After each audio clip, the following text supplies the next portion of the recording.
Olá, saudações a todos e todas. Estamos aqui para dar início a uma revisão básica da nossa matéria que a gente viu de maneira presencial e que agora vamos colocar de maneira remota. Então, vamos começar do início, como diria o poeta. Então, vamos começar com teorias e origem da vida. Bom, as teorias da vida, a primeira delas era chamada abiogênese, né? A biogênese, então, surge com alguns importantes filósofos e médicos, né? Aristóteles, que viveu na Grécia Antiga, filósofo grego, postulava que as rãs surgiam a partir do lodo. Já Van Helmont, né, cientista belga, colocava inclusive a receita para achar camundongo, camisas suadas mais germe de trigo dava origem ao camundongo. Então, os defensores da biogênese enxergavam que a vida surgia do acaso, surgia a partir de determinadas receitas que eram reproduzidas. Então, a biogênese, então, é aquela teoria que fala que formas vivas podem surgir a partir da matéria bruta em determinadas circunstâncias, desde que essa matéria bruta seja dotada de um princípio ativo. Então, os defensores da biogênese defendiam a existência de um princípio ativo para o surgimento da vida. E aí nós temos, né, começam, claro, ao longo desses debates, alguns cientistas começam a divergir dessa visão. Francesco Redi, médico e biólogo italiano, demonstra então que os vermes que surgem nas carnes podres são larvas de mosca. E aí, aqui o experimento clássico do Redi, a geração de larvas a partir da carne não ocorre por quando foi fechada com uma tela, né? Evitando, portanto, a chegada dessas moscas. Então, os vermes tinham origem nessas moscas. Anton van Leeuwenhoek, cientista e construtor de microscópios, é considerado o descobridor dos micro-organismos, das bactérias. E esse, com base no avanço, então, da ciência ao longo desse tempo, a gente tem a famosa situação de Nedan Spallanzani. Aí, Nedan, cientista inglês, demonstra que caldos aquecidos e tampados permitem o desenvolvimento de micro-organismos e reforça a teoria da abiogênese. E aí começa, mais uma vez, a voltar naquele debate, porque ao longo desse tempo, o debate entre biogênese e abiogênese era muito acirrado, apesar dos defensores da abiogênese serem maioria, como a gente vê no experimento do Needham. Então, esquenta o caldo, né? O caldo aquecido dá origem a micro-organismos. Então, reforça a teoria da biogênese. Veja que isso acontece depois que o Anton cria, né? Começa a construir microscópicos e descobre as bactérias. Após 25 anos, né, a gente tem Lázaro Spallanzani, um padre italiano, que demonstra que os caldos esterilizados e tampados não permitem o desenvolvimento de micro-organismos. E aí volta a reforçar a teoria da biogênese. Então veja, faz o aquecimento, vidro tampado, não tem, não tem surgimento da vida, diferenciando, portanto, do experimento do Spallanzani, em que o vidro estava aberto. Em 1860, o biólogo francês Louis Pasteur consegue derrubar a teoria da biogênese através do famoso experimento do frasco do pescoço de cisne. Como se deu isso? Primeiro colocou-se um caldo nutritivo, né, dentro de um determinado tubo experimental e com o uso do fogo conseguiu que contornar o, o pescoço desse tubo, fazendo com que ele ficasse torto. Então, utilizou-se o chamado frasco do pescoço de cisne, em que você tinha esse pescoço torto com o uso do fogo. Então, aqueceu esse caldo nutritivo e deixou ele esperando, né? Deixou ele em um local. E aí, observou-se que quando quebrava o pescoço de cisne, o caldo apresentava micro-organismos, vamos dizer que ele azedava. E quando não deixava ele ao longo do tempo com o pescoço do cisne quebrado, ou seja, inteiro, não dava origem a micro-organismos, comprovando, portanto, a teoria da biogênese. Então, esse experimento do Pasteur é extremamente importante, porque foi assim que conseguiu derrubar definitivamente a teoria da biogênese, né? Isso é muito importante e precisa ser verificado por todos. Esses experimentos podem cair em alguns exames vestibulares. A origem da vida. Então, quando a gente pensa na origem da vida, a gente pode ter desde a visão criacionista, que acredita que os seres vivos se originam de um ser divino, lembrando que o nosso debate aqui é sobre ciência, não vamos entrar no debate religioso, cada um acredita no que quiser, não há problema nisso, mas aqui a gente tem que debater a visão científica da coisa. A gente tem também os defensores da panspermia cósmica, que propõem que a vida na Terra se iniciou de seres vindos do espaço sideral. Isso, a gente teve uma grande, um grande número de pessoas que começaram a acreditar nisso por conta do livro Eram os Deuses Astronautas, que foi lançado e se tornou best-seller nos anos 60 e 70 do século passado, mas que hoje, de forma geral, entende-se que os autores, né, o autor, partisse de um pressuposto equivocado. E aí a gente tem a hipótese autotrófica. A hipótese autotrófica fala que na Terra primitiva, algumas bactérias que são autótrofas, né, pois conseguem produzir açúcares a partir da luz do Sol, eles então eram seres ali presentes. E aí o organismo mais simples originou os mais complexos, sendo que os primeiros organismos não poderiam ser os autotróficos. Por quê? Eles colocam que esse surgimento se dava então dos mais simples, os mais simples iam dando origem aos mais complexos, só que esses mais complexos não podiam ser autótrofos. Então a gente gera uma situação um pouco complicada. Por quê? Porque aí a gente acaba tendo um argumento sólido. Por que isso se dá? Porque se você tem os mais simples dando origem aos mais complexos, como que a gente teria, então, os autótrofos, os heterótrofos surgindo? A gente precisa de alguma relação que ligue os dois. Então, a gente tem essa dificuldade, porque se os primeiros organismos não poderiam ser autótrofos, como que eles iam dar origem a novos organismos se eles produziam, se eles eram capazes de produzir o próprio alimento como autótrofos, né?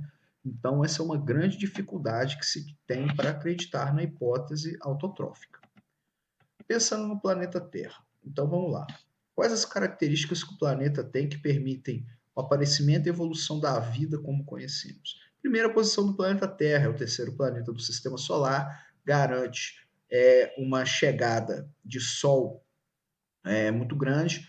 A gente tem a presença da atmosfera, que junto com o efeito estufa garante a presença da água em forma líquida, né, que é uma coisa muito importante, que outros planetas de origem similar à Terra, como Vênus e Marte, não conseguiram isso. Em Marte tudo é congelado e em Vênus tudo evaporou.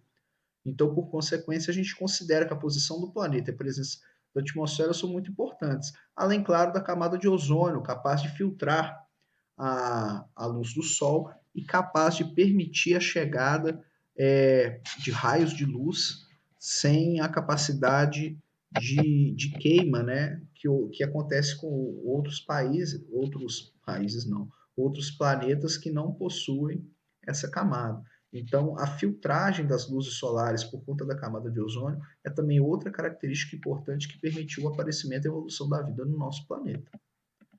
Bom, quando a gente para pensar se a Terra sempre teve envolvida com a camada as características que tem hoje, a gente sabe que não. Não é isso que acontecia. Na verdade, a gente teve sempre outras características. E nem mesmo a Terra teve sempre envolvida por camadas de ozônio protegendo dos raios ultravioleta. A gente tem a origem e evolução da atmosfera. Então, a atmosfera primitiva, ela, ela tinha origem, né? Ela tinha uma origem muito diferente da que temos hoje. Então, os gases constituintes da atmosfera primitiva se originaram no interior do planeta através de erupções vulcânicas. E aí nós temos vários que saíram, né, das lavas. A gente tem a água em forma líquida, né, vapor de água, nitrogênio indo para a atmosfera, hidrogênio escapando, né, dióxido de carbono. né? E aí começa a ter os primeiros seres vivos também fazendo algumas fotossíntese, liberando oxigênio. Então, a gente tem aqui, na origem, pensando na atmosfera primitiva, a gente tinha, então, os gases que vinham da erupção vulcânica. E quando você não tinha essas camadas protegendo a Terra, você tinha a água evaporando o tempo todo e mais a presença de hidrogênio, nitrogênio e dióxido de carbono sendo liberado pela, pelos gases oriundos dos vulcões. Então, a atmosfera primitiva seria então similar ao que a gente tem aqui no gráfico, comparando ela e o atual momento. Então, vamos lá. A quantidade de oxigênio tendia a zero, né? Até 3 bilhões de anos, mais ou menos. Então, de 5 a 3 bilhões de anos, a gente tinha uma atmosfera muito diferente. A gente tinha a presença de água, CO2, argônio, dióxido de sódio, neônio, hélio, metano. A gente tinha esses gases presentes, mas não tinha o oxigênio.